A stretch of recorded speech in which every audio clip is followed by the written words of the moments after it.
ಕೃಷ್ಣ ರಾಯರ ಬಗ್ಗೆ ಮಾತಾಡಿರೋದ್ರಿಂದ ಇಡೀ ನಾಡೇ ನಮ್ಮನ್ನ ಇದು ಕೊಂಡಾಡ್ತಾ ಇದೆ. ಅವ್ರಿಗೆ ಇಷ್ಟಿತ್ತ ಇಂಥ ಅವರು ಮಹಾತ್ಮರ, ನಾವು ಬರೀ ದೊಡ್ಡವರು ಪುಸ್ತಕ ಬರೆದವರೇ ದೊಡ್ಡವರು ಅಂತ ಅಷ್ಟೇ. ಪ್ರಮುಖ ಬರಹಗಾರ ವಿದ್ವಾಂಸ ಡಾಕ್ಟರ್ ಅವರು ಕುಮಾರ ಚೆಲ್ಯ ಅವರು ಪ್ರತಿ ಸರಣಿನೂ ಕಣ್ಣಲ್ಲಿ ಕಣ್ಣಿಟ್ಟು ನೋಡಿ ಇದು ಬಹಳ ಅಪರೂಪವಾದ ಕೆಲಸವನ್ನ ನೀವಿಬ್ಬರು ಕೂಡಿ ಮಾಡ್ತಾ ಇದ್ದೇನೆ ಅಂತ ಅವರು ಮೆಚ್ಚುಗೆಯನ್ನ ವ್ಯಕ್ತಪಡಿಸಿದ್ದಾರೆ. ಗಣಪತಿ ಚಾನಲ್ ಸರಣಿಯನ್ನ ಎಲ್ಲ ದೇಶ ಮುಟ್ಟಿದ್ದಾರೆ. ಯಾರು ಬೇರೆ ದೇಶದಲ್ಲೂ ಹೀಗೆ ಅವನಾರು ಮಾಡಿದ್ರೆ ತಲೆಕೆಟ್ಟು ಗಣಪತಿ ಅಂತವನು ಅಲ್ವ ಬಿದ್ರೆ ಹುಚ್ಚಿ ಬಂದು ಹರಿಹರ ಪ್ರಿಯ ಅಂತವನಿದ್ರೆ ಎಷ್ಟು ಮಾಡಿದ್ದಾರೆ. ಒಬ್ಬೊಬ್ಬರ ಬಗ್ಗೆ ಡಾಕ್ಯುಮೆಂಟ್ರಿ ತೆಗೆದಿರೋದನ್ನ ನಾನು ನೋಡಿ, ನಮ್ಮ ಹಕ್ಕುಗಳನ್ನ ಎಲ್ಲಾ ಕ್ಷೇತ್ರದಲ್ಲೂ ಬರೀ ರಾಜಕೀಯ ಒಂದೇ ಅಲ್ಲ, ಬರೀ ಮೀಸಲಾತಿ ಅಲ್ಲ, ಅದಕ್ಕಾಗಲ್ಲ ನಾವೆಲ್ಲರೂ ಹುಟ್ಟಿರೋದು. ಈ ನಾಡಿನ ನುಡಿಯ ಸಂಸ್ಕೃತಿಯನ್ನು ಕಾಪಾಡಬೇಕು ಅಂದರೆ ನೀವು ಎಲ್ಲ ರೀತಿಯೂ ಕೂಡ ಜಾಗೃತರಾಗಬೇಕೆ ಹೊರತು ಒಂದೇ ಆಗ್ಬಿಟ್ರೆ ನಮ್ಮ ಏನಾದ್ರು ಒಂದು ಹುಣ್ಣಾದರೆ ಆನೆ ಇದು ಅಂತ ಹೇಳ್ಬಿಡ್ತೀವಿ ನಾವು, ಅದು ತಪ್ಪದು. ಒಬ್ಬ ಅಂತೂ ಬಡ್ಡಿ ಮಗನೇ ಅಂತ ಕರೆದಿದ್ದಾನೆ, ಸಂತೋಷ. ಇದು ನಾನು ಯಾವ ಥರ ತಗೋತೀನಿ ಅಂದರೆ ಇದು ಉತ್ತರ ಕೊಡ್ಬೇಕು ನಾನು ಅವನಿಗೆ. ಅವನು ಪೂರ್ತ ಸರಿಯಾಗಿ ಸರಣಿ ನೋಡ್ಬೇಕು.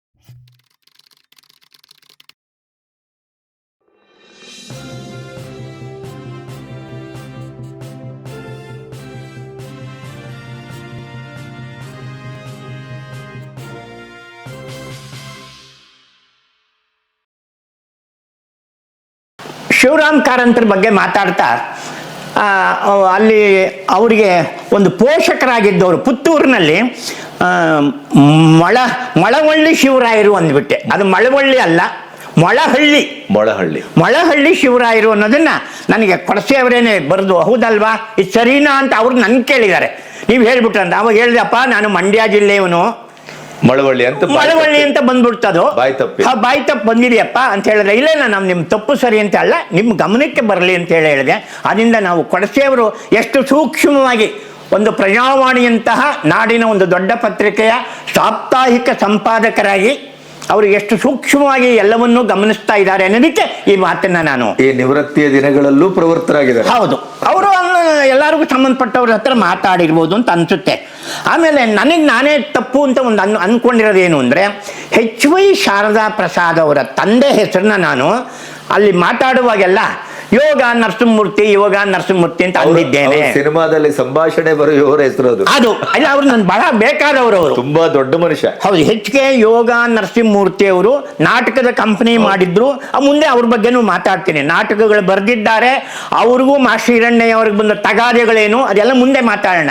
ಮತ್ತೆ ಅವರಿಗೆ ಸಿಗಬೇಕಾದ ಏನೂ ಸಿಕ್ಲಿಲ್ಲ, ಏನಿಲ್ಲ. ಪುಟ್ಟಣ್ಣ ಅವರ ಪಡುವಾರಳ್ಳಿ ಪಾಂಡವರ ಸಂಭಾಷಣೆ ಮಾಡಿದವರು ನಮ್ಮ ಯೋಗ ನರಸಿಂಹಮೂರ್ತಿ ಅವರು. ಅದನ್ನ ಮಾತಾಡೋಣ. ದೊಡ್ಡ ಮನುಷ್ಯ, ಆತನಿಗೆ ಸಾಹಿತ್ಯ, ಸಂಗೀತ, ರಂಗಭೂಮಿ ಎಲ್ಲದರಲ್ಲೂ ಇದೆ. ನಾನು ಅಲ್ಲಿ ಹೇಳಬೇಕಾಗಿದ್ದೇನು ಅಂದ್ರೆ ಶಾರದಾ ಪ್ರಸಾದ್ ಅವರ ತಂದೆ ಹೆಸರು ಯೋಗ ನರಸಿಂಹಂ ಅಷ್ಟೆ, ಇನ್ನೇನು ಇಲ್ಲಿ ನಾನೇ ಕಂಡಿಡ್ಕೊಂಡಿದ್ದು. ಯಾರು ನೀವು ತಪ್ಪು ಹೇಳಿದ್ರೆ ಪಾಪ ಅವ್ರ ಹೆಸರೇ ಕೇಳಿಲ್ಲ.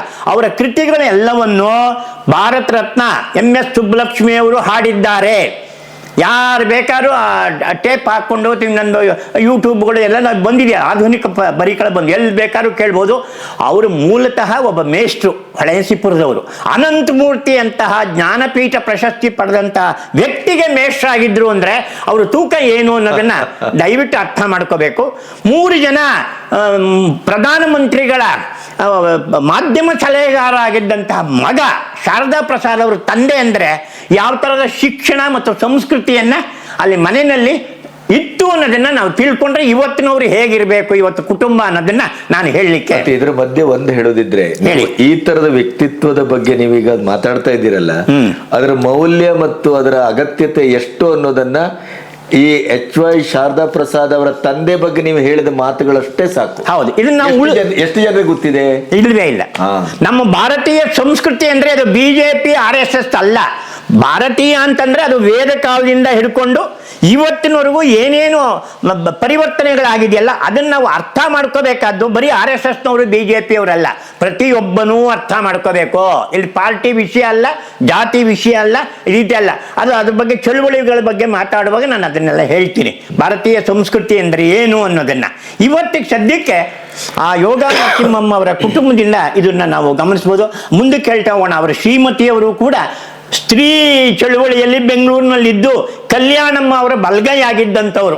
ಬಹುಶಃ ನನ್ನ ತಿಳುವಳಿಕೆ ಸರಿ ಇದ್ರೆ ಮತ್ತೆ ಅದು ತಪ್ಪಾಗಬಾರ್ದು, ಸರಸ್ವತಮ್ಮ ಅಂತ ಅವ್ರ ಹೆಸರು ಅಂತ ಕಾಣಿಸುತ್ತೆ. ಏನೇ ಇರಲಿ, ಅವರು ಬಹಳ ವಿದ್ಯಾವಂತರು, ಹೋರಾಟಗಾರರು. ಶಾರದಾ ಪ್ರಸಾದ್ ತಾಯಿ ಅಂದ್ರೆ ಇನ್ ಹೇಗಿರ್ತಾರ್ರಿ? ಆ ಎತ್ತಿ ಕಂಕಳಲ್ಲಿ ಎತ್ತಿ ಓಡಾಡದಂತ ಆ ಮಹಾತಾಯಿ ಇನ್ ಹೇಗಿರ್ತಾಳೆ? ಆಕೆ ಬಗ್ಗೆ ಆಮೇಲೆ ಮಾತಾಡೋಣ ಅಂತ ಹೇಳ್ತಾ ನನಗೆ ಬಹಳ ಆಶ್ಚರ್ಯ ಅನಿಸಿದ್ದು, ಹೌದು ನೀವು ಹೇಳಿದ್ರಿ ಪೀಠಿಕೆನಲ್ಲಿ ಏನಂತ, ರಾಜ್ಯ, ರಾಷ್ಟ್ರ, ಅಂತಾರಾಷ್ಟ್ರೀಯ ಮಟ್ಟದಲ್ಲಿ ಇದನ್ನು ನೋಡ್ತಾ ಇದ್ದಾರೆ ಅಂತ. ಆದರೆ ಅದೆಲ್ಲಕ್ಕಿಂತ ನನಗೆ ಗೌರವ ತಂದಿದ್ದೇನು ಅಂದರೆ, ಕೂಡಲಿ ಚಿದಂಬರಂ ಅವರ ಹಿರಿಯ ಮಗ ಅವರು ಏನು ಶೇಷಾದ್ರಿ ಚಿದಂಬರಂ ಅಂತ. ಅವರು ಬದುಕು ಹೇಗಿದೆ ಅಂತಂದರೆ, ಒಬ್ಬ ಕರ್ನಲ್ ಆಗಿದ್ದವರು, ಈ ದೇಶವನ್ನು ಕಾಪಾಡಿದಂಥವರು. ಅದಕ್ಕಾಗಿ ತಮ್ಮನ್ನು ಅವರು ಎಷ್ಟು ಸೂಕ್ಷ್ಮವಾಗಿ ನಮ್ಮ ಚಾನಲನ್ನು ಗಮನಿಸಿದ್ದಾರೆ. ತಮ್ಮ ತಂದೆಯವರ, ನೀವಾರೂ ನೆನೆದ್ರಲ್ಲ ನಮ್ಮ ತಂದೆಯವ್ರನ್ನ, ಚಿದಂಬರಂ ಅವರ ಹಿರಿಯ ಮಗ. ನನಗೂ ಫೋನ್ ಮಾಡಿದ್ರು, ಸಂತೋಷ ಅಲ್ವಾ?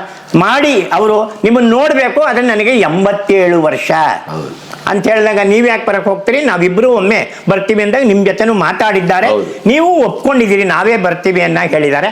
ಆ ಮನುಷ್ಯ ಮತ್ತು ಇನ್ನೂ ಹೆಮ್ಮೆ ವಿಷಯ ಅಂದರೆ ಅವರ ಮಗ ಮೇಜರ್ ಕರ್ನಲ್ ಆಗಿದ್ದಾರೆ ಅಂದ್ರೆ ಇವತ್ತು. ಇನ್ನು ಇದಕ್ಕಿಂತ ಏನ್ ಬೇಕು ಈ ನಾಡಿನಲ್ಲಿ? ಈ ನಾಡು ಅರ್ಥ ಮಾಡ್ಕೋಬೇಕು. ನಮ್ಮವರು ಕನ್ನಡಿಗರು ಎಲ್ಲೆಲ್ಲಿ ಈಗ ಮೆರೀತಾ ಇದ್ದಾರೆ, ಮಿಂಚುತ್ತಾ ಇದ್ದಾರೆ, ಪ್ರತಿಷ್ಠಾಪನೆಗೊಳ್ತಾ ಇದ್ದಾರೆ ಅನ್ನೋದನ್ನ ತಿಳ್ಕೊಂಡು ನಾನು ಅವರು ಏನು ಹೇಳಿದ್ರು ಅಂತಾನೆ ಅಲ್ಲೊಂದು ಮಾತು ಅಂದ್ಬಿಟ್ಟಿದ್ದೀನಿ. ಅದು ಯಾರೋ ನನಗೆ ಬಂದು ಮಾಹಿತಿ ಆಗಿತ್ತು, ಆ ಥರ ಇತ್ತು. ಅವ್ರ ತಂದೆಯವರು ಚಿದಂಬರಂ ಅವರು ಹೋದ್ಮೇಲೆ, ಕೂಡಲಿ ಚಿದಂಬರಂ ಅವರು ಹೋದ್ಮೇಲೆ ಅವ್ರ ಪುಸ್ತಕಗಳನ್ನೆಲ್ಲ ಲಾರಿಗಟ್ಟಲೆ ಅದನ್ನು ಕೊಟ್ಟುಬಿಟ್ರು ಒಬ್ಬರಿಗೆ ಅಂತ ನಾನು ಕೇಳಲ್ಪಟ್ಟಿದ್ದೆ. ಅದೇ ಅವ್ರು ಹೇಳಿದ್ರು, ಅದನ್ನು ಬಿಡಿಸಿ ನನಗೆ ಹೇಳಿದ್ದಾರೆ. ನಾವು ಆ ಥರ ಮಾಡಲಿಲ್ಲ, ಮಾರಿದ್ದುಂಟು, ನಾವು ಇಟ್ಕೊಳಕ್ಕಾಗಲಿಲ್ಲ ಅಂತ. ನಾನೇ ಅದನ್ನು ನನ್ನ ತಮ್ಮನ ಹೆಸರು ಕೃಷ್ಣಮೂರ್ತಿ ಅಂತ, ನಾನು ಕೃಷ್ಣಮೂರ್ತಿ ಹೆಸರು ಹೇಳಿದ್ದೆ ಅಲ್ಲಿ. ಇಲ್ಲ ನಾನೇ ನಿಂತು ಅದನ್ನು ವಿತರಣೆ ಮಾಡಿದ್ದೀನಿ ಅಂತ ಹೇಳ್ಬಿಟ್ಟು ಅವರು ಹೇಳಿದ್ದಾರೆ. ಅದು ನನಗೆ ಬಹಳ ಸಂತೋಷವಾದ ವಿಚಾರ ಅಂತ ಅನ್ಕೋತೀನಿ. ಇನ್ನು ಅದೇ ರೀತಿ ನಾವು ಶ್ರೀರಂಗರ ಬಗ್ಗೆ ಮಾತಾಡ್ತಾ ಇದ್ದಾಗ ಅವರ ಶ್ರೀಕಾಂತ ಏನಿದ್ರು ಅವ್ರ ಮಗ, ಅವ್ರ ಬಗ್ಗೆನೂ ಹೇಳಿದ್ದೆ. ಆತನಿಗೂ ನೊಬೆಲ್ ಬಹುಮಾನ ಬರುವಷ್ಟು ಒಬ್ಬ ಇಂಟೆಲೆಕ್ಚುಯಲ್ ಅಂತ ಮಾತಾಡಿದವ್ರು ನನ್ನ ಜೊತೆ ಇದನ್ನ ಚಾನಲ್ ನೋಡಿ, ಸರಣಿ ನೋಡಿ ಮಾತಾಡಿದ್ಯಾರು ಅಂತಂದ್ರೆ ಹಿರಿಯ ಮಗಳು ಉಷಾ ದೇಸಾಯಿ ಅವರು. ನೀವಾದರೂ ನೆಂದಲ್ಲ. ಇವಾಗ ಇದಕ್ಕೆ ನಮ್ಮ ತಂದೆಯವ್ರನ್ನ ಯಾರು ನೆನ್ಕೊಳ್ತಾರೆ? ನಿಮ್ಗೆ ಇನ್ನೂ ಮಾಹಿತಿ ಕೊಡಬಲ್ಲೆ ನಾನು. ಮುಂದೆ ಇನ್ನೇ ಯಾವಾಗಾರು ಏನಾರು ಮಾತಾಡುವಾಗ ಅಥವಾ ಬರೆಯುವಾಗ ನಾನು ನಿಮಗೆ ಕೊಡ್ತೀನಿ. ಅವನು ನಮ್ಮಿಬ್ಬರ ತಮ್ಮ. ಯಾರು? ಉಷಾ ದೇಸಾಯಿ ಅವರ ಮತ್ತು ಶಶಿ ದೇಶಪಾಂಡೆ ಅವರ ಮೂರನೇವನು ಶ್ರೀಕಾಂತ್ ಅಂತ ಹೇಳಿ ಅವರು ಆ ಸಣ್ಣ ತಪ್ಪನ್ನು ತಿದ್ದಿದ್ದಾರೆ. ನಾನು ಅವರ ಅಣ್ಣ ಅನ್ಕೊಂಡು ಭಾವನೆ ಇಟ್ಕೊಂಡ್ಬಿಟ್ಟಿದ್ದೆ ಭಾವನೆಯಲ್ಲಿ, ಮಿಕ್ಕಿದ್ದು ಯಾವುದಕ್ಕೂ ಇಲ್ಲ. ಬಹಳ ಸಂತೋಷಪಟ್ಟು ಆಮೇಲೆ ಎಲ್ಲ ಸರಣಿನೂ ನೋಡಕ್ ಶುರು ಮಾಡ್ಬಿಟ್ಟಿದ್ದಾರೆ ಅವರು. ಅದು ಬಹಳ ಮುಖ್ಯ ಅನ್ನಿಸ್ತು. ಅವರನ್ನು ನಾನಿಲ್ಲಿ ನೆನೆಯಲಿಕ್ಕೆ ಇಷ್ಟಪಡ್ತಾ ಇದ್ದೀನಿ ಅಂತ ನಾನು ಹೇಳಕ್ಕೆ ಇದು ಮಾಡ್ತೀನಿ. ಆಮೇಲೆ ಮುಂದೆ ಆನಾ ಕೃಷ್ಣರಾಯರ ಬಗ್ಗೆ ಮಾತಾಡಿರೋದ್ರಿಂದ ಇಡೀ ನಾಡೇ ನಮ್ಮನ್ನ ಇದು ಕೊಂಡಾಡ್ತಾ ಇದೆ. ಅವ್ರಿಗೆ ಇಷ್ಟಿತ್ತ ಇಂಥ ಅವರು ಮಹಾತ್ಮರ, ನಾವು ಬರೀ ದೊಡ್ಡವರು ಪುಸ್ತಕ ಬರೆದವರೇ ದೊಡ್ಡವರು ಅಂತ ಅಷ್ಟೇ ಅನ್ಕೊಂಡಿದ್ದು. ಆದ್ರೆ ಬದುಕು, ಕೃಷ್ಣರಾಯರ ಬದುಕು ಹೀಗಿತ್ತ ಅಂತ ಅಂದಾಗ ಒಬ್ಬರು ಮಂಜುನಾಥ್ ಅನ್ನವರು ಬರೀತಾರೆ. ಅಲ್ಲಿ ನನಗೆ ತಕ್ಷಣ ನೆನಪು ಬರಲಿಲ್ಲ. ಕರುಣೆಯ ಕುಟುಂಬದ ಕಣ್ಣು ಅನ್ನೋದು ಸಿನಿಮಾ ಆಗಿರೋದು ನಿಜ, ಆದರೆ ಮೂಲ ಕಾದಂಬರಿಯ ಹೆಸರು ಧರ್ಮ, ಅದು ಏನಂತಂದ್ರೆ ಧರ್ಮ ದೇವತೆ ಅಂತೆ. ನಾನು ಅದನ್ನು ಗಮನಿಸಿಲ್ಲ, ಪುಸ್ತಕ ಇದೆ ನನ್ನ ಹತ್ರ. ಅದು ಅಲ್ಲಿ ನಾವು ಹೊತ್ತು ಮಾತಾಡುವಾಗ ಅದು ಕರುಣೆಯ ಕುಟುಂಬದ ಕಣ್ಣು, ಅದು ಕಾದಂಬರಿ ಅಂತ ಹೇಳ್ಬಿಟ್ಟು ಹೇಳಿದ್ದು ನಿಜ. ಸಿನಿಮಾದ ಹೆಸರು, ಪುಸ್ತಕದ ಹೆಸರು ಧರ್ಮ ದೇವತೆ ಅಂತ ಹೇಳಿ ಆತ ಮಂಜುನಾಥ್ ಬರೆದಿದ್ದಾರೆ. ಆಮೇಲೆ ಇನ್ನೊಂದೇನು ಅಂದರೆ, ಅವತ್ತು ಆ ಸಿನಿಮಾ ಒಳಗಡೆ ಕೃಷ್ಣರಾಯರು ಅವರೇ ಬಂದು ಕನ್ನಡದ ಅಭಿಮಾನದ ಬಗ್ಗೆ ಮಾತಾಡಿದ್ದು, ನರಸಿಂಹರಾಜು ಅವರು ಸ್ವಾಗತ ಮಾಡಿದ್ದು, ಸಾಕ್ಷಾತ್ ಇವತ್ತು ಕಾದಂಬರಿ ಸಾರ್ವಭೌಮ ಇಲ್ಲಿ ಬಂದಿದ್ದಾರೆ ಅಂತ ನರಸಿಂಹರಾಜು ಅವರು ಎಷ್ಟು ಚೆನ್ನಾಗಿ ಮಾತಾಡಿದ್ದಾರೆ ಅನ್ನೋದನ್ನು ನೋಡಬೇಕು ನೀವು. ಅಂಥ ವ್ಯಕ್ತಿ ಅಲ್ಲಿ ಕಾಳಿಂಗರಾಯರು ಹಾಡಿದ ಪದ್ಯ ಯಾರ್ದೋ ಅಂತ ಅಂದಿದ್ದೆ, ಅದು KS ನರಸಿಂಹಸ್ವಾಮಿ ಅವರದು. ಅದನ್ನು ಅವರು ತಿದ್ದಿದ್ದಾರೆ. ಅದೊಂದು. ಆಮೇಲೆ ಅದೇ ಸೀರೀಸ್ನಲ್ಲಿ, ಅದೇ ಸರಣಿನಲ್ಲಿ ನಾನು ಮಧ್ಯೆ ಮಾತಾಡಿ ಆಮೇಲೆ ಅಂದಿದ್ದೀನಿ ಸಂಧ್ಯಾರಾಗ ಅಂತ ಅಂದಿದ್ದೀನಿ. ಅವರು ಇದು ಹಂಸಗೀತೆ ಅಂದ್ಬಿಟ್ಟಿದ್ದೆ. ಸಂಧ್ಯಾರಾಗ ಅನ್ನೋದು ಸಿನಿಮಾ. ಆ ಸಂಧ್ಯಾರಾಗದಲ್ಲಿ ಇವತ್ತೇನು ಭಾರತರತ್ನ ಬಂದಂತಹ ಭೀಮ್ಸೇನ್ ಜೋಶಿ ಅವರ ಕೈನಲ್ಲಿ ಹಿಂದೂಸ್ತಾನಿನಲ್ಲಿ ಆ ಲಕ್ಷ್ಮಣನಿಗೆ ಹಾಕಿದ್ದಕ್ಕೂ ಆಗ ಒಂದು ಸ್ವಲ್ಪ ಅದು ಸಂಘರ್ಷ ಆಯಿತು. ನೀವು ಸಂಧ್ಯಾರಾಗ ಕರ್ನಾಟಕದ ಕಲಾವಿದರ ಕೈಲಿ ಹಾಡಿಸ್ಬೇಕಾಗಿತ್ತು ಅಂತ. ಇಲ್ಲ, ಲಾನಾ ಕೃಷ್ಣರಾಯರು ಅವ್ರನ್ನ ಎಳ್ಕೊಂಬಂದು ಕನ್ನಡದ ದೀಕ್ಷೆ ಕೊಟ್ಟಿದ್ದಾರೆ. ಇದನ್ನ ನಮ್ಮ ಜನ ಅರ್ಥ ಮಾಡ್ಕೋಬೇಕು. ಇವತ್ತು ಅವರು ಭಾರತ ರತ್ನ ಬಂದಿರಬಹುದು, ಆನಾ ಕೃಷ್ಣರಾಯರಿಗೆ ಭಾರತ ಅಂತ ಕೊಡದೇ ಇರಬಹುದು, ಆದರೆ ಬೆಳಕಿಗೆ ತಂದಂಥವರು ಕೃಷ್ಣರಾಯರು. ಹಾಗಾಗಿ ಡಬಲ್ ಭಾರತ ರತ್ನ ಕೊಡಬೇಕು ಕೃಷ್ಣರಾಯರಿಗೆ ಅಂತ ಸುಮ್ಮನೆ ನಾನು ನಿಮ್ಮ ಹತ್ರ ಒಂದು ಜೋಕ್ ಮಾಡ್ತೀನಿ. ಅಂತಹ ಭೀಮಸೇನ್ ಜೋಶಿಯವರು ನಮ್ಮವರು ಅನ್ನೋದು ಕೂಡ ನನಗೆ ಭಾಳ ಮುಖ್ಯ ಅಂತ ಅನ್ಕೋತೀನಿ. ಆಮೇಲೆ ಇಲ್ಲಿ ಎಲ್ಲರೂ ಗಮನಿಸಬೇಕಾದ್ದು, ಯಾರೇ ಚಾನಲ್ನ ನಮ್ಮನ್ನು ಬೈದರೂ ಪರವಾಗಿಲ್ಲ, ಗಮನಿಸಬೇಕಾದ್ದೇನು ಅಂತಂದರೆ, ನಾನೇನೋ ಮಾತಾಡ್ಬಿಡ್ತೀನಿ, ಆ ವ್ಯಕ್ತಿಗಳ ಭಾವಚಿತ್ರಗಳನ್ನು ಹೊಂದಿಸುವುದಿದೆಯಲ್ಲ, ಅದು ಗಣಪತಿಗೆ ಮಾತ್ರವೇ ಸಾಧ್ಯ. ಅತಳ ವಿತಳ ಪಾತಾಳ ಅಂತ ನಾವು ಹೇಳ್ತೀವಿ, 7 ಲೋಕಗಳಿವೆ, ಮೇಲೆ ಹೇಳಿದೆ ಕೆಳಗೆ ಹೇಳಿದೆ ಅಂತ. 14 ಲೋಕ ಹುಡುಕಿದ್ರು ಕೆಲವರ ಭಾವಚಿತ್ರಗಳು ಸಿಕ್ಕುವುದಿಲ್ಲ. ಭಾರತೀ ಪ್ರಿಯ ಅವ್ರದ್ದಾಗಲಿ, ಉದಾಹರಣೆಗೆ ಶಾರದಾ ಪ್ರಸಾದ್ದಾಗಲಿ, ಜಿ ನಾರಾಯಣ ಅವ್ರದ್ದಾಗಲಿ, ಎಷ್ಟು ಕಷ್ಟಪಟ್ಟು ನಮ್ಮ ಗಣಪತಿ ಅವರ ಟೀಮು, ನಮ್ಮ ಅಣ್ಣಪ್ಪ ಅವರೆಲ್ಲ ಸೇರಿ, ಅದು ಟೀಮ್ ವರ್ಕ್, ಟೀಮ್ ವರ್ಕು ರಾತ್ರಿ ಹಗಲು ನೀವು ಅದನ್ನ ಮಾಡ್ತಾ ಇದ್ದೀವಿ. ಆ ಕ್ರೆಡಿಟ್ ಎಲ್ಲ ನಿಮಗೆ ತಂಡಕ್ಕೆ ನಿಮಗೆ ಸಲ್ಲಬೇಕು ಅನ್ನೋದು ಆ ಜನ ತಿಳ್ಕೋಬೇಕು. ಇಲ್ಲಾಂದ್ರೆ ನೀವು ಯಾರ ಮುಖ ನೋಡ್ತೀರಿ? ಮುಖವೇ ಇಲ್ದಾನೆ ಬರೀ ಭಾಷಣ ಮಾಡಿದ್ರೆ ಏನು ಚಂದ? ಅವರ ಮುಖಗಳು ಹಾಕಬೇಕು ನಾವು. ಶಾರದಾ ಪ್ರಸಾದ್ ಅಂತಂದ್ರೆ, ಯೋಗ ನರಸಿಂಹ ಅಂತಂದ್ರೆ ಉದಾಹರಣೆ ಹೇಳಿದ್ ನಾನು. ಗೊರೂರ್ ಅಂದ್ರೆ ಅದು ಮಾಡಬೇಕಲ್ಲ. ಆ ಕೆಲಸ ಇಲ್ಲಿ ಮಾತ್ರವೇ ಸಾಧ್ಯ ಆಗ್ತಾ ಇರೋದು. ಇದು ಒಂದು ರೀತಿ ವಸ್ತು ಸಂಗ್ರಹಾಲಯವೂ ಆಗ್ಬಿಡ್ತಾ ಇದೆ. ಮುಂದೆ ಎಲ್ಲರೂ ಮುಂದಕ್ಕೆ ಸರ್ಕಾರ ಇರ್ಬೋದು, ಸಮಾಜ ಇರ್ಬೋದು, ಗಣಪತಿಯವರೇ ಇವ್ರ ಫೋಟೋ ನಿಮ್ಮ ಹತ್ರ ಇದೆಯಾ ಅನ್ನುವ ಕೇಳುವ ಸ್ಥಿತಿಯೂ ಕೂಡ ಬರುತ್ತೆ. ನಾವು ರಷ್ಯಾದ ಬಗ್ಗೆ ಕಮ್ಯುನಿಸ್ಟ್ ರಾಜ್ಯ ಅಂತೀವಿ, ಅಲ್ಲಿರುವಂಥ ಮ್ಯೂಸಿಯಮ್ಮು, ಲಂಡನ್ನು ಅಮೆರಿಕಾದಲ್ಲಿರುವಂಥ ಗ್ರಂಥಾಲಯಗಳು ಅವ್ರು ಎಷ್ಟು ಕಾಪಾಡಿಕೊಂಡಿದ್ದಾರೆ ಅಲ್ಲೆಲ್ಲ ಅಂದ್ರೆ ನಮ್ಮಲ್ಲಿಲ್ಲ. ನಮಗೆ ಯಾರಿಗೂ ಅದು ಬೇಕೇ ಇಲ್ಲ. ಆ ಮನೋಭಾವ ಇದ್ದಿದ್ರೆ ನಿಮ್ಗೆ ಯಾಕೆ ಇಷ್ಟು ಕಷ್ಟ ಬರಬೇಕು? ಇರ್ಲಿ, ಅದು ಅವರೇ ತಿಳ್ಕೋಬೇಕಾದ್ದು. ಇದಿಷ್ಟು ತಿದ್ದುಪಡಿ ಆಯಿತು. ಮೆಚ್ಚುಗೆ ವಿಷಯ ನಾನು ಹೇಳ್ಕೋಬೇಕು. ಅದರಲ್ಲಿ ನನಗೆ ತಕ್ಷಣ ರಾತ್ರಿ ನೆನಪು ಬಂದಿದ್ದು, ರಾತ್ರಿ ಎಲ್ಲ ನಿದ್ದೆ ಮಾಡಿಲ್ಲ ನಾನು. ಏನಂತಂದ್ರೆ, ನಮ್ಮ ಕನ್ನಡದ ಮೊದಲನೇ ಕವಿ ಅಥವಾ ಕವಿಯಿತ್ರಿ, ಅದು ಸ್ತ್ರೀಲಿಂಗ ಪುಲ್ಲಿಂಗ ಪ್ರಶ್ನೆ ಅಲ್ಲ, ಅದು ಕವಿ ಅಂತಾನೆ ಕರೆಯೋಣ. ಅಕ್ಕಮದೇವಿನೂ ಕವಿನೇ. ಕಂತಿ ಮತ್ತು ನಾಗವರ್ಮನ ಒಂದು ವಾದ ಮತ್ತು ಸಂವಾದ ಅಂತಿದೆ. ಅದು ಇಡೀ ಕಂತಿ ಏನು ಬರೆದಿದ್ದಾಳೋ ಗೊತ್ತಿಲ್ಲ. ಸಿಕ್ಕಿರುವ ಪದ್ಯದಿಂದ ಅವಳು ಯಾವ ಮಟ್ಟದ ಕವಿ ಅನ್ನೋದು ಗೊತ್ತಾಗತ್ತೆ. ನಾಗವರ್ಮನಂಥವನು ಒಬ್ಬ ಮಹಾನ್ ಛಂದೋಂಬುದಿ ಬರೆದಂತಹ ಆ ಮಹಾನ್ ಕವಿ ಅಥವಾ ಮಹಾ ಪಂಡಿತ, ಅವನು ವಿದ್ವಾಂಸ. ಅವನು ಈ ಏನು ಮಾಡಿದ್ರು ಈ ಕಂತಿ ನನ್ನನ್ನು ಮೆಚ್ಚೋದೇ ಇಲ್ವಲ್ಲ ಅಂದ್ಬಿಟ್ಟು ಒಂದು ದಿನ ಸತ್ತೋದಂಗೆ ನಾಟಕ ಆಡ್ಬಿಡ್ತಾನೆ ಅವನು. ಸತ್ತೋದ ನಾಗವರ್ಮ ಅಂತ ಹೇಳು ಅಂತ. ಆಗ ಕಂತಿ ಅಲ್ಲಿಂದನೇ ಒಂದು ಪದ್ಯದಲ್ಲಿ ಅವನು ಇದಾಗಬೇಕು ಅಂತ ಹೇಳಿಬಿಡ್ತಾಳೆ. ಅವನು ಸತ್ತೇ ಹೋಗ್ಬಿಡ್ತಾನೆ. ಅವನು ಅಯ್ಯೋ ಸತ್ತೋಗ್ಬಿಟ್ಟು ಶ್ರದ್ಧಾಂಜಲಿ ರಿಪಿಸ್ಬಿಟ್ಲು ಅವಳು. ಆಗ ಸುಮ್ಮನೆ ದುಡುಕಿನ ಅಯ್ಯೋ ಒಂಥರ ಇದೇನು ವಿಪರ್ಯಾಸ ಅಂತೀವಿ ನಾವು. ಪಾಪ ಅವ್ನು ಬದುಕಿರೋನು ಉಳ್ಕೊಂಡು ಮೆಚ್ಚುಗೆ ಪಡ್ಕೊಳ್ಳೋಕ್ಕೆ ಹಾಗೆ ಎಲ್ರಿಗೂ ಗೊತ್ತಿದ್ರೆ ಗೊತ್ತಿದೆ, ಗೊತ್ತಿಲ್ಲ ಅಂತಿದೆ. ಕನ್ನಡದಲ್ಲಿ ನಡೆದಿರುವಂಥ ವಿಷಯ ಇದು. ಕಂತಿ ನಾಗವರ್ಮನ ಒಂದು ಇದರಲ್ಲಿ ಅವನು ಸತ್ತೇ ಹೋಗ್ಬಿಡ್ತಾನೆ. ಆಗ ಹೇಳ್ತಾನೆ, ಅಮ್ಮ ನಿಮ್ಮ ಕೈಲಿ ಒಂದು ಮೆಚ್ಚುಗೆ ಪಡೀಲಿಕ್ಕೆ ಅವನು ಈ ಥರ ಮಾಡಿದ್ದು ಅಂತ ಹೇಳಿದಾಗ ಮತ್ತೆ ಇನ್ನೊಂದು ಪದ್ಯ ಹೇಳಿ ಕನ್ನಡದಲ್ಲಿ ಅವಳು ಬದುಕಿಸ್ತಾಳೆ. ಇದು ಕಂತಿ. ಯಾಕೆ ಈ ಮಾತು ನೆನಿತೀನಿ ಅಂತಂದರೆ, ನಮ್ಮ ವಿದುಷಿ ಪ್ರೊಫೆಸರ್ HR ಲೀಲಾ ಅವರು ನನಗೇನೂ ಸಂಬಂಧ ಪಡೆದೇ ಇರೋ ಒಂದು ಸರಣಿನಲ್ಲಿ ನನ್ನ ಬಗ್ಗೆನೇ ಗಣಪತಿಯವ್ರ ಹತ್ರ ಮತ್ತು ಗಣಪತಿಯವರೂ ಕೂಡ ನನ್ನ ಬಗ್ಗೆ ಅಷ್ಟು ಮಾತಾಡಿದಾರಲ್ಲ, ಅದು ಇಡೀ ನಾಡಿನ ಮಹಿಳಾ ಲೋಕವೇ ನನ್ನನ್ನು ಗೌರವಿಸ್ತಾ ಹಾಗೆ ಅಂತ ನಾನು ಭಾವಿಸ್ತೀನಿ.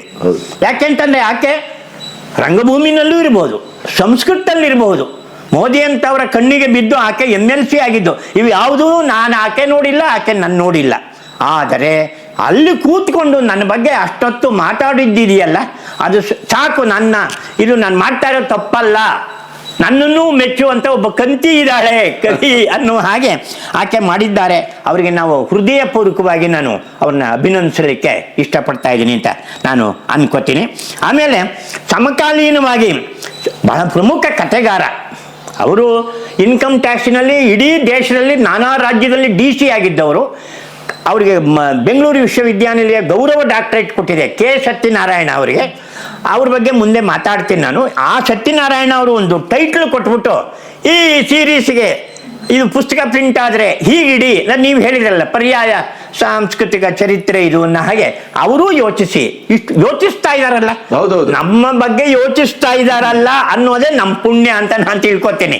ಹಾಗಾಗಿ ಸತ್ಯನಾರಾಯಣ ಅವರು ಒಂದು ಶೀರ್ಷಿಕೆಯನ್ನ ಕಳಿಸ್ಕೊಟ್ಟಿದ್ದಾರೆ ಅನ್ನೋದು ಬಹಳ ಮುಖ್ಯ.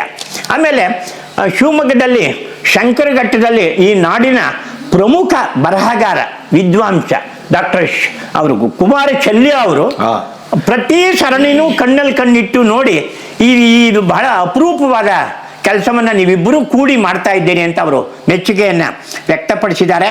ನನಗೂ ಫೋನ್ ಮಾಡ್ತಾರೆ. ಹೌದು.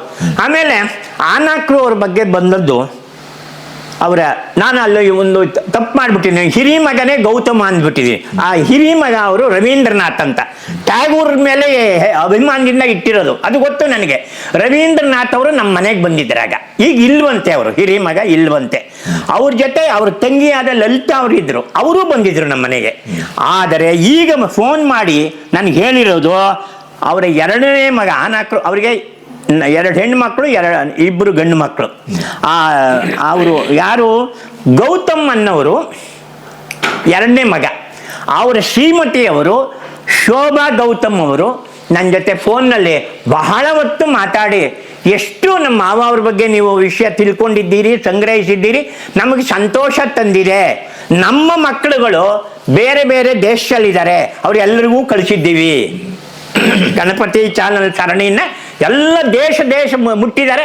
ಯಾರು ಬೇರೆ ದೇಶದಲ್ಲೂ ಹೀಗೆ ಅವನಾರು ಮಾಡಿದ್ರೆ ತಲೆಕೆಟ್ಟು ಗಣಪತಿ ಅಂತವನು ಅಲ್ವ ಬಿದ್ರೆ ಹುಚ್ಚಿ ಬಂದು ಹರಿಹರ ಪ್ರಿಯ ಅಂತವನಿದ್ರೆ ಎಷ್ಟು ಮಾಡಿದ್ದಾರೆ. ಒಬ್ಬೊಬ್ಬರ ಬಗ್ಗೆ ಡಾಕ್ಯುಮೆಂಟ್ರಿ ತೆಗೆದಿರೋದನ್ನ ನಾನು ನೋಡಿದ್ದೀನಿ. ಟ್ಯಾಗೂರ್ ಬಗ್ಗೆ ಸತ್ಯಜಿತ್ ರಾಯ್ ತೆಗೆದಿದ್ದಾರೆ. ಆದ್ರೆ ಒಂದೊಂದು ಡಾಕ್ಯುಮೆಂಟ್ರಿ ಅಂತ ನಾನು ಹೇಳಬಲ್ಲೆ.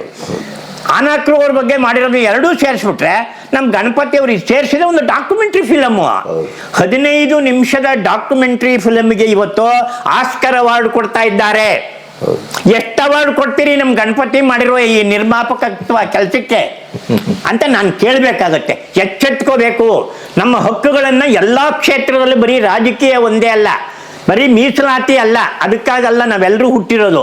ಈ ನಾಡಿನ ನುಡಿಯ ಸಂಸ್ಕೃತಿಯನ್ನು ಕಾಪಾಡಬೇಕು ಅಂದರೆ ನೀವು ಎಲ್ಲ ರೀತಿಯಲ್ಲೂ ಕೂಡ ಜಾಗೃತರಾಗಬೇಕೆ ಹೊರತು ಒಂದೇ ಆಗ್ಬಿಟ್ರೆ ನಮ್ಮ ಏನಾದ್ರು ಒಂದು ಹುಣ್ಣಾದರೆ ಆನೆ ಇದು ಅಂತ ಹೇಳ್ಬಿಡ್ತೀವಿ ನಾವು. ಅದು ತಪ್ಪದು. ದೇಹ ಎಲ್ಲವೂ ಸಮನಾಗಿ ಬೆಳಿಬೇಕು.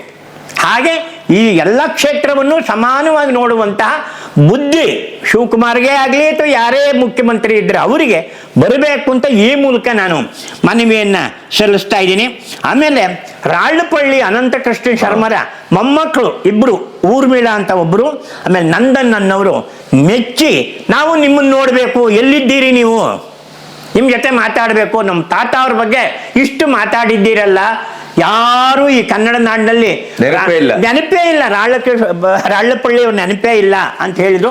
ಹೀಗೆ ನಾನು ಮಾಲೂರಲ್ಲಿ ಇರುವ ನಮ್ಮ ಈ ಸ್ಥಳದಲ್ಲಿ ಎಷ್ಟು ಜನ ಬರ್ತಾ ಇದ್ದಾರೆ ಗೊತ್ತಾ. ಆ ಗುಲ್ಬರ್ಗಾದಿಂದ ಒಬ್ಬರು ಇಂಗ್ಲಿಷ್ ಪ್ರೊಫೆಸರ್ ಅವರು ಅರುಣ್ ಕುಮಾರ್ ಪಾಟೀಲ್ ಅಂತ ಅವರು ಬಂದರು. ಅಲ್ಲಿಂದ ಬಾಗಲಕೋಟೆಯಿಂದ ಬರ್ತಾ ಇದ್ದಾರೆ. ಬೇರೆ ಬೇರೆ ನಾನು ಇದೆ ಅಂತಲ್ಲ, ನಮ್ಮ ಹಳೆಯ ಮೈಸೂರು ಬಿಟ್ಟರೆ ಬೇರೆ ಕಡೆಯಿಂದ ತುಂಬಿ ಜನ ನಮ್ಮನ್ನ ನೋಡಬೇಕು, ಮಾತಾಡಿಸ್ಬೇಕು, ಅಷ್ಟೇ, ಇನ್ನೇನೂ ಇಲ್ಲ. ನೀವು ಇಷ್ಟು ಮಾತಾಡ್ತಾ ಇದ್ದೀರಲ್ಲ, ಹೇಗಿದೆಲ್ಲ ಸಂಗ್ರಹಿಸ್ಕೊಂಡಿದ್ದೀರಿ ಅಂತ ಹೇಳ್ತಾ ಆಮೇಲೆ ಅಮೇರಿಕಕ್ಕೆ ಹೋಗಿದ್ದಾರೆ. ಒಬ್ಬರು ನಮ್ಮ ಡಾಕ್ಟ್ರು ಇಲ್ಲೇ ಇದ್ದರು, ರಾಜಾಜಿನಗರದಲ್ಲಿ ಬಸವ ಸಮಿತಿಯನ್ನು ಕಟ್ಟಿ ಅದರ ಅಧ್ಯಕ್ಷರಾಗಿ ಸುಮಾರು ಬಹಳ ಕಾಲ ಅದನ್ನು ನಡ್ಸ್ಕೊಂಬಂದವರು ನಮ್ಮ ಡಾಕ್ಟರ್ ಎಂ ಪ್ರಭುಸ್ವಾಮಿ ಅವರು. ಅವರು ಪತ್ರಕರ್ತರಿಗೆ, ಸಾಹಿತಿಗಳಿಗೆ, ಕಲಾವಿದರಿಗೆ ಎಂದೂ ಒಂದು ಪೈಸೆ ತಗೊಳ್ದಾನೆ ಅವರು ಉಚಿತವಾಗಿ ಸೇವೆ ಸಲ್ಲಿಸಿರುವಂಥವರು ಡಾಕ್ಟರ್ ಪ್ರಭುಸ್ವಾಮಿ ಅವರು. ಇಂಜಿನಿಯರ್ ಆಲ್ಬರ್ಟ್ ಐನ್ಸ್ಟೀನ್ ಅವರ ಮಗನ ಸ್ಟೂಡೆಂಟ್, ಶಿಷ್ಯ ನಮ್ಮ ಶಿವಣ್ಣ ಅವರು ಅಳಿಯ ಇವರು. ನನಗೆ ಅವರೆಲ್ಲ ಗೊತ್ತಿಲ್ಲ. ಈಗ ಅಮೆರಿಕದಲ್ಲಿದ್ದಾರೆ, ಅಮೆರಿಕದಲ್ಲಿ ಇದ್ಕೊಂಡು ಈ ಸರಣಿ ನೋಡ್ತಾ ಇದ್ದಾರೆ ಅವರು. ಅವರಾಗ್ಬೋದು. ಹಾಂಗ್ಕಾಂಗ್ನಿಂದ ಮಂಜುನಾಥ್ ಅನ್ನುವಂತಹ ವ್ಯಕ್ತಿ, ಆತ ದೊಡ್ಡ ಕುಟುಂಬದಿಂದ ಬಂದಿದ್ದಾನೆ. ಅವ್ರ ತಂದೆಯವರು ಕೂಡ ತುಂಬ ದೊಡ್ಡ ಪೊಸಿಷನ್ನಲ್ಲಿ ಇದ್ರಂತೆ, ಆತ ಹೇಳ್ತಾನೆ ನನಗೆ. ಆತ ಇರ್ಬೋದು. ಆಮೇಲೆ ಇಂಗ್ಲೆಂಡ್ನಿಂದ ನಿಮ್ಮ ಜೊತೆ ಮಾತಾಡಿದ್ರೆ ಹೇಳಿದ್ರಲ್ಲ, ಅವನು ಕಾರ್ತಿಕ್ ಅಂತ ಹುಡುಗ. ಅವನು ಎಲ್ಲಿಗೆ ಬಂದ ಅಂದರೆ, ನಿಮಗೆ ಅಲ್ಲಿ ಮಾಲೂರಲ್ಲಿ ಅಂದರೆ ನಮ್ಮ ಮಾಲೂರಿನಲ್ಲಿ ನಿಮ್ಗೆ ಇರೋಕ್ಕಾಗಲ್ಲ ಅಂದರೆ ನಮ್ಮ ಮನೆಯಲ್ಲಿ ಇಟ್ಕೊಂತೀವಿ ನಿಮ್ಮನ್ನ, ನಿಮ್ಮ ಎಲ್ಲ ಊಟ ಉಪಚಾರಗಳನ್ನ ನಾವು ಮಾಡ್ತೀವಿ ಅಂತ ಆ ಹುಡುಗ ಹೌದು. ಸರ್ಕಾರಕ್ಕಿಲ್ಲ, ಯೂನಿವರ್ಸಿಟಿಗಿಲ್ಲ, ಇಲ್ಲಿರುವ ಸಂಘ ಸಂಸ್ಥೆಗಳಿಗಿಲ್ಲ. ಏನಿದೆ ಅಸಹ್ಯ ಅನ್ಸುತ್ತೆ ನನಗೆ, ಬಹಳ ಆಶ್ಚರ್ಯ ಆಯ್ತು. ಸಣ್ಣ ಸಣ್ಣ ಏಜು ಅಲ್ವಾ, ಬಹಳ ಚಿಕ್ಕ ಹುಡುಗ ಆತ. ಮಕ್ಕಳ ಎಜುಕೇಶನ್ಗೋಸ್ಕರ ಅವರು ಮಿಸ್ಸಸ್ ಅನ್ನೆಲ್ಲ ಮತ್ತೆ ಇಲ್ಲಿ ಬಿಟ್ಟಿದ್ದಾರೆ. ಕಾರ್ತಿಕ್ ಆತರ ಆಹ್ವಾನ ಕೊಟ್ಟ. ಆಮೇಲೆ ಗಜೇಂದ್ರಗಢದಲ್ಲಿರುವಂತಹ ಲಂಕೇಶ್ ಪತ್ರಿಕೆ ಒಳ್ಳೆಯ ಕಲಾವಿದನಾದಂತಹ ನಮ್ಮ ಅವ್ರ ಹೆಸರು ಪುಂಡ್ಲಿಕ್ ಕಲ್ಲಿಂಗನೂರು, ಅವರು ಭಾಳ ಇದಾಗಿ ಮಾಡಿಕೊಂಡು ಅದನ್ನು ಬಂದಿದ್ದಾರೆ. ನನಗೆ ಬಹಳ ಇಷ್ಟ ಆಯಿತು ಅಂತ ಹೇಳ್ತಾ, ಆಮೇಲೆ ಇನ್ನು ಕೊನೆಯದಾಗಿ ಒಂದು ಪಟ್ಟಿನೇ ಕಳಿಸ್ತಾ ಇದ್ದಾರೆ ಎಲ್ಲರೂ. ನೀವು ಯಾಕೆ ಅವ್ರ ಬಗ್ಗೆ ಮಾತಾಡ್ತಾ ಇಲ್ಲ? MS ಪುಟ್ಟಣ್ಣ ಅವ್ರ ಬಗ್ಗೆ ಮಾತಾಡಿ, ತಿರುಮಲಾಂಬ, ನಂಜನಗೂಡು ತಿರುಮಲಾಂಬ ಅವ್ರ ಬಗ್ಗೆ ಮಾತಾಡಿ. ಒಬ್ಬ ಪುಣ್ಯಾತ್ಮ ಅಂತೂ ನೀವು ಪಂಪ್ನಿಂದ, ನಿಮಗೆ, ನನಗಲ್ಲ, ಅದು ಗಣಪತಿಯವರೇ ಹರಿಹರ ಪ್ರಿಯ ಅವ್ರನ್ನ ಇಟ್ಕೊಂಡು ನೀವು ಪಂಪ್ನಿಂದ ಹಿಡಿದು ಮುದ್ದಣ್ಣನವರೆಗೂ ಮಾತಾಡಿಸಿ. ಅಂದರೆ ಈ ಸಾಹಿತ್ಯ ಅನ್ನೋದು ಕೇವಲ ಕಾಲೇಜು ಮತ್ತು ಯೂನಿವರ್ಸಿಟಿಗೆ ಅಷ್ಟೇ ಮುಟ್ಟಿ ಹಾಳಾಗೋಗಿದೆ. ಅವರೇ ತೀರ್ಮಾನ ಮಾಡ್ಕೊಂಡ್ಬಿಟ್ರು. ಯಾರು ಓದುವವರಿಲ್ಲ, ಪಂಪನನ್ನು ಓದುವವರಿಲ್ಲ, ಹರಿಹರನ್ನು ಓದುವವರಿಲ್ಲ, ಕುಮಾರವ್ಯಾಸನನ್ನು ಓದುವವರಿಲ್ಲ ಅಂತ ನೀವೇ ಅನ್ಕೊಂಡ್ಬಿಟ್ಟಿದ್ದೀರೇ ಹೊರತು ನಮ್ಮ ಜನ ಆ ಥರದವರಲ್ಲ. ಕುರಿತೋದದೆಯ ಕಾವ್ಯ ಪ್ರಯೋಗ ಪರಿಣತ ಮತಿಗಳು ಅಂದ ಮೊದಲನೇ ನಮ್ಮ ಚಕ್ರವರ್ತಿ ನೃಪತುಂಗ. ಕುರಿತೋದದೆಯ ಕೂತ್ಕೊಂಡು ಪುಸ್ತಕ ಓದಬೇಕಾಗಿಲ್ಲ ಅವರು. ಅಂಥ ಕನ್ನಡಿಗರು ಇವತ್ತು ಇದೇನೋ ಈ ಹೊಲಸು ರಾಜಕೀಯದಿಂದ ನಾವು ನಮ್ಮ ಸಾಂಸ್ಕೃತಿಕ ಲೋಕ ಅಂದರೆ ವಿಜ್ಞಾನವೂ ಸೇರುತ್ತೆ, ಅಧ್ಯಾತ್ಮವೂ ಸೇರುತ್ತೆ, ಕ್ರಿಕೆಟೂ ಸೇರುತ್ತೆ, ಸಂಗೀತ ಸೇರುತ್ತೆ, ಸಿನಿಮಾ ಸೇರುತ್ತೆ, ಎಲ್ಲವೂ ಸೇರಿಸಿದರೆ ಸಾಂಸ್ಕೃತಿಕ ಲೋಕ. ಕ್ರಿಯೇಟಿವ್ ಮೈಂಡ್ ಎಲ್ಲಿದೆಯೋ ಅಲ್ಲಿ ಅದು ಹಾಳಾಗ್ತಾ ಇದೆ. ಹುಷಾರ್ ಅಂತ ಈ ಮೂಲಕ ನಾನು ಇದನ್ನು ಮಾಡ್ಲಿಕ್ಕೆ ಹೊರಟಿದ್ದೀವಿ. ನಾವು ಇನ್ನೂ ಬೇಕಾದ್ರೆ ಮನಸ್ಸು ಮಾಡಿದ್ರೆ ಸಿನಿಮಾ ಕುರಿತಾದಂಥ ಸರಣಿ ಮಾಡಬೇಕು, ರಂಗಭೂಮಿಯ ಕಲಾವಿದನ ಕುರಿತಂಥ ಸರಣಿ ಮಾಡಬೇಕು. ಎಂತೆಂಥವ್ರು, ಬಳ್ಳಾರಿ ರಾಘವ ಅವರು ಒಬ್ಬ ಬಗ್ಗೆ ಹೇಳಿದ್ರೆ ಇಂಗ್ಲಿಷ್ನಲ್ಲಿ ಅವರು ಶೇಕ್ಸ್ಪಿಯರ್ ನಾಟಕ ಮಾಡ್ತಾ ಇದ್ದನ್ನು ನೋಡಿ, ಯಾರು, ಬರ್ನಾಡ್ ಶಾ, ನಿನ್ನಂಥ ನಟ ನಮ್ಮ ಇಂಗ್ಲೆಂಡ್ನಲ್ಲಿ ಇಲ್ಲ ಅಂತ ಹೇಳಿದ್ದಾರೆ ನೋಡಿ, ಬಳ್ಳಾರಿ ರಾಘವ ಅವರನ್ನು ಕುರಿತು. ಹಾಗಾಗಿ ನಮ್ಮಲ್ಲಿ ಯಾವ ಕ್ಷೇತ್ರವೂ ಬಡಕಲಾಗಿರೋದು ನೀವು. ಅದೇನನ್ನೂ ಅರ್ಥ ಮಾಡ್ಕೊಳ್ದಾನೆ ನೀವು ಬಡಕಲಾಗಿದ್ದೀರಿ ಅಂತ ಹೇಳ್ತಾ, ಗಣಪತಿಯವರ ಸ್ಥಿತಿ ನೀವು ಯಾರೂ ಗಮನಿಸ್ತೇ ಇಲ್ಲ. ಎಲ್ಲ ವಿಷಯ ಆರ್ಥಿಕವಾಗಿರಬಹುದು, ಸಾಂಸಾರಿಕವಾಗಿರ್ಬೋದು. ಅವ್ರ ತಾಯಿಯವರು, ಶ್ರೀಮತಿಯವರು ಆಸ್ಪತ್ರೆಯಲ್ಲಿದ್ದರು, ಓಡಿ ಬಂದು ನನ್ನ ಕಾಟ ತಡೆಯೋಕ್ಕಾಗ್ದೇ ಬಂದು ಇದನ್ನೆಲ್ಲ ರಿಕಾರ್ಡ್ ಮಾಡ್ತಾ ಇದ್ದಾರೆ ಅನ್ನೋದನ್ನ ದಯವಿಟ್ಟು ಕನ್ನಡಿಗರೇ ಅರ್ಥ ಮಾಡ್ಕೊಳ್ಳಿ. ಯಾವ ಚಾನಲ್ನಲ್ಲಿ ನೀವು ಈ ಥರದನ್ನು ನಿರೀಕ್ಷೆ ಮಾಡೋಕ್ಕೆ ಸಾಧ್ಯ? ಯಾರು ಮಾಡಿದ್ದಾರೆ? ಎಲ್ಲ ಚಾನಲ್ಗಳು ನೀವು ನೋಡ್ತಾ ಇದ್ದೀರಿ, ನೋಡಿ. ಆದರೆ ಈ ಬಗೆಯ ಒಂದು ಇದು ಮಾಡಬೇಕು ಅಂದರೆ ಅವ್ರಿಗೂ ಒಂದು ಹಿನ್ನೆಲೆ, ಒಂದು ಸಂಸ್ಕಾರ ಇರಬೇಕು. ಹಾಗಾಗಿ ಗಣಪತಿಯವರು ಈ ನಾಡಿನ ಒಬ್ಬ ಹಿರಿಯ ಪತ್ರಕರ್ತ, ಉಮಾಶ್ರೀ ಅಂತವ್ರ ಬಗ್ಗೆ ಪುಸ್ತಕ ಬರೆದಂಥ ಸಾಹಿತಿ, ವೀರಪ್ಪನಂತಹ ರಾಜಕುಮಾರನೇ ಎತ್ಕೊಂಡು ಹೋದಂಥ ವೀರಪ್ಪನಂತವ್ರ ಮೊದಲು ರಾಜಕುಮಾರ್ ಅವ್ರನ್ನ ಸಂದರ್ಶನ ಮಾಡಿದ್ದು ನಮ್ಮ ಗಣಪತಿ. ಈ ಎಲ್ಲ ದೃಷ್ಟಿಯಿಂದ ನೀವು ತಿಳ್ಕೊಂಡು ನಾವು ಸಹಕರಿಸಿದರೆ, ಗಣಪತಿ ಅವರಿಗೆ ನೀವು ಎಲ್ಲ ರೀತಿಯಿಂದ ಅವರಿಗೆ ಬಲ ಕೊಟ್ಟರೆ, ಶಕ್ತಿ ಸಾಮರ್ಥ್ಯ ಕೊಟ್ಟರೆ, ನಾವು ಇನ್ನೂ ಸಾಹಿತ್ಯ ಸಮ್ಮೇಳನದ ಆಗಬಹುದಾದಂಥವ್ರು ನಮ್ಮಲ್ಲಿ 100 ಜನ ಇದ್ದಾರೆ. ಅದರ ಬಗ್ಗೆ ಮಾತಾಡೋದು, ಅವ್ರ ಬಗ್ಗೆನೂ ಮಾತಾಡ್ತೀವಿ ನಾವು ಮುಂದೆ, ಇದಾದ್ಮೇಲೆ ಚಳವಳಿ ಬಗ್ಗೆ ಮಾತಾಡ. ಹೌದು. ಆಮೇಲೆ ಯಾರ್ಯಾರಿಗೋ ಬಂದಿದೆ ಕೇಂದ್ರ ಸಾಹಿತ್ಯ ಅಕಾಡೆಮಿ, ಅದ್ರ ಬಗ್ಗೆ ಟೀಕೆ ಮಾಡೋಕ್ಕೆ ನಾವು ಯಾವತ್ತೂ ನಾವು ಈ ಚಾನಲ್ ಬಳಸೋದಿಲ್ಲ, ಬೇರೆಯವ್ರನ್ನ ಹತ್ತಿಕ್ಕೋದಕ್ಕೆ.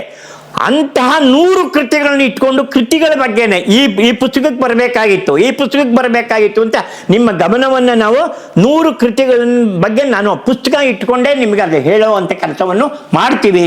ಆ ಎಲ್ಲ ಶಕ್ತಿಯೂ ಕೂಡ ಸರ್ಕಾರ ಮತ್ತು ಸಮಾಜ ನಮ್ಮ ಗಣಪತಿಯವರಿಗೆ ತುಂಬಲಿ ಅಂತ ಹೇಳ್ತಾ, ನನಗೂ ಕೂಡ ನನ್ನ ಆರೋಗ್ಯ ಸುಧಾರಿಸ್ಕೊಳ್ಳಿ ಅಂತ ಹೇಳಿ ನನ್ನ ಕುಟುಂಬಕ್ಕೆ, ಅವರು ಇಷ್ಟೊಂದು ಗಟ್ಟಿಯಾಗಿ ಮಾತಾಡ್ತೀರಿ, ದಿನಕ್ಕೆ ಮೊನ್ನೆ ನಡೆದಂಥ ಒಂದು ನೋಡಿದ್ರಲ್ಲ, ಈಗ ಇದುವರೆಗೆ ಮಾಡಿದ್ದು ನಾವು ದಿನಕ್ಕೆ 6-8 ಗಂಟೆಗಳ ಕಾಲ ಮಾತಾಡ್ತಾ ಇದ್ದೀವಿ.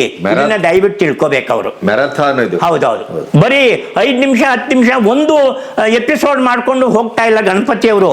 ಒಂದು ದಿನ ಅವರು ಕೂತು ಇಡೀ ದಿನ ಒಂದು 25 ಕಲಾವಿದರು ಬರಹಗಾರರ ಬಗ್ಗೆ ಮಾತಾಡ್ತಾ ಇದ್ದಾರೆ ಅನ್ನೋ ಮಾತನ್ನ ಅರಿತು ಮಾತಾಡಿ. ನಮ್ಮ ಇದರಲ್ಲಿ ಯಾವ ಡೋಲ್ ಬಾರಿಸೋದು, ಡಂಗೂರ ಬಾರಿಸೋದು, ತಮಟೆ ಬಾರಿಸೋದು ನಮ್ಗೆ ಏನೂ ಇಲ್ಲ. ಆಮೇಲೆ ಒಬ್ಬ ಅಂತೂ ಬಡ್ಡಿ ಮಗನೇ ಅಂತ ಕರೆದಿದ್ದಾನೆ, ಸಂತೋಷ. ಇದು ನಾನು ಯಾವ ಥರ ತಗೋತೀನಿ ಅಂದರೆ, ಇದು ಉತ್ತರ ಕೊಡ್ಬೇಕು ನಾನು ಅವನಿಗೆ.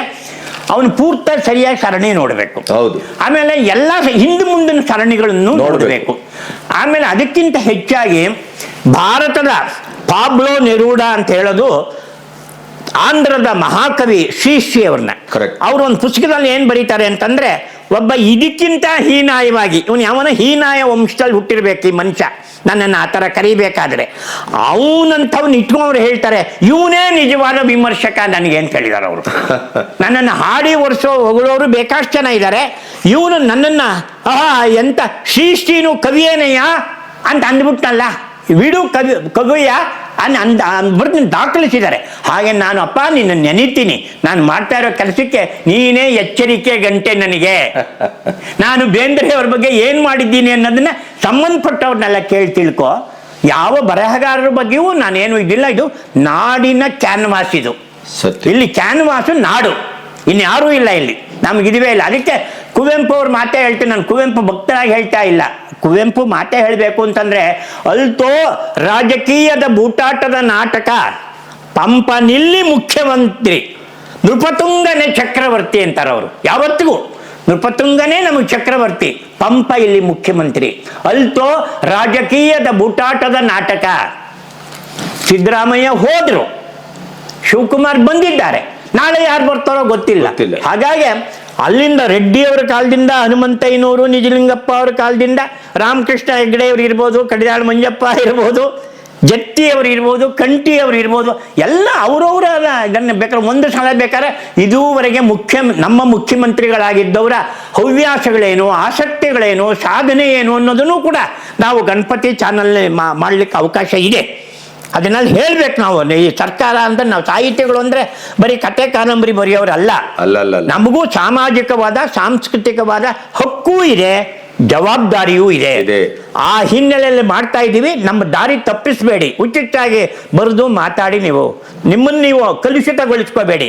ನಾವು ಶುದ್ಧವಾಗೇ ಇದ್ದೀವಿ, ಅವ್ರು ನೆನ್ಕೊಂಡೇ ಇಷ್ಟು ಕೆಲಸ ಮಾಡ್ತಾ ಇದ್ದೀವಿ ಅನ್ನೋ ಮಾತನ್ನು ಹೇಳ್ತಾ ಪೀಠಿಕೆ ಸಾಕು ಅಂತ ನಾನು ಅಂದ್ಕೊಂಡಿದ್ದೀನಿ. ವೀಕ್ಷಕರೇ, ಇಲ್ಲಿವರೆಗೆ ಬಂದಂಥ ಒಂದು ಕಂತುಗಳ ಬಗ್ಗೆ, ಅಧ್ಯಾಯಗಳ ಬಗ್ಗೆ, ವ್ಯಕ್ತಿಗಳ ಬಗ್ಗೆ ನಿಮ್ಮ ಅಭಿಪ್ರಾಯ ಮತ್ತು ಅವರ ಕುಟುಂಬದ ಅಭಿಪ್ರಾಯ ಮತ್ತು ಸಾರ್ವತ್ರಿಕವಾಗಿ ಸಾಂಸ್ಕೃತಿಕ ಕ್ಷೇತ್ರದ ಪ್ರತಿಕ್ರಿಯೆ ಹೇಗಿತ್ತು ಅನ್ನೋದನ್ನು ಹರಿಹರ ಪ್ರಿಯ ಅವರು ಬಹಳ ಅದ್ಭುತವಾಗಿ ಹೇಳಿದರು.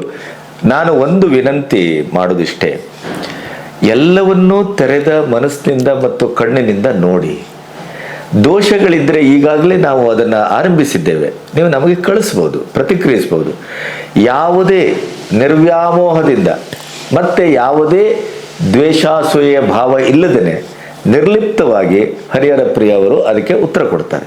ಹಾಗಾಗಿ ಅಲ್ಲಿ ಬಳಸಬಾರದ ಶಬ್ದಗಳನ್ನು ಇನ್ನೊಂದೋ ಮಗದೊಂದೋ ಅದನ್ನು ಮಾಡಬೇಡಿ. ಯಾಕಂದರೆ ನಾವು ಅಷ್ಟೇ ಅಲ್ಲ ನೋಡ್ತಾ ಇರುವಂಥದ್ದು, ಲಕ್ಷಾಂತರ ಕೋಟ್ಯಾಂತರ ಜನ ನೋಡ್ತಾ ಇದ್ದಾರೆ. ಹಾಗಾಗಿ ಆ ವೇದಿಕೆಯನ್ನು ಕಲುಷಿತಗೊಳಿಸೋದು ಬೇಡ. ಅದು ಭಾಳ ಶುದ್ಧವಾಗಿದೆ ಮತ್ತು ಜವಾಬ್ದಾರಿಯುತವಾಗಿದೆ. ಅದರ ಜೊತೆಗೆ ಅವರು ಮಾತಾಡ್ತಾ ಇರುವಂಥ ವ್ಯಕ್ತಿಗಳ ಬಗ್ಗೆ ಯಾರ್ಯಾರು ಅಂತ ನಿಮಗೆ ಈಗಾಗಲೇ ಅದರ ಅನುಭವ ಆಗಿದೆ. ಹುಡುಗಾಟಿಗೆ ಅಲ್ಲ ಇದು ಹುಡುಗಾಟಿಗೆ ಮಾಡುವ ವಯಸ್ಸು ಅಲ್ಲ ಹರಿಹರ ಪ್ರಿಯರದು, ಅವರ ಅನುಭವದ ಅಮೃತ ಇದು. ಹಾಗಾಗಿ ಅದನ್ನು ನೀವು ಜವಾಬ್ದಾರಿಯಿಂದ ಸ್ವೀಕರಿಸಿದ್ದೀರಿ. ಎಲ್ಲೋ ಒಂದೆರಡು ಮೊಸರಲ್ಲಿ ಕಲ್ಲು ಬಂದಾಗೆ ಅಲ್ಲಿ ಇಲ್ಲಿ ಬರ್ತಾ ಇದೆ, ಅದು ನಮಗೇನು ಬೇಸರ ಇಲ್ಲ, ಅದನ್ನು ನಾವು ಸ್ವೀಕರಿಸ್ತೇವೆ. ಇನ್ನು ಮುಂದೆ ನಮ್ಮೆಲ್ಲರ ಮಧ್ಯೆಯ ಬಹಳ ದೊಡ್ಡ ಕಾದಂಬರಿಕಾರರು, ಚಿಂತಕ, ಎಡಪಂಥೀಯ ಚಿಂತಕ ಆದರೂ ಕೂಡ ಸಮಷ್ಟಿ ಜೀವನಕ್ಕೆ ಮತ್ತು ಸಮಾಜಕ್ಕೆ ಮತ್ತು ಕಾದಂಬರಿ ಕ್ಷೇತ್ರಕ್ಕೆ ಒಂದು ಚಿಂತನೆಯ ಒಂದು ಕ್ಷೇತ್ರಕ್ಕೆ ಬಹಳ ದೊಡ್ಡ ಕೊಡುಗೆ ಕೊಟ್ಟಂಥ ನಿರಂಜನ ಅವ್ರ ಬಗ್ಗೆ ಅವರು ಮಾತಾಡ್ತಾರೆ. ಅದಕ್ಕೆ ನೀವು ನಿರೀಕ್ಷೆ ಮಾಡ್ತಾ ಇದ್ದೀರಿ ಅಂತ ಅಂದ್ಕೊಳ್ತಾರೆ. ಸರ್ ನಮಸ್ತೆ. ನಮಸ್ತೆ.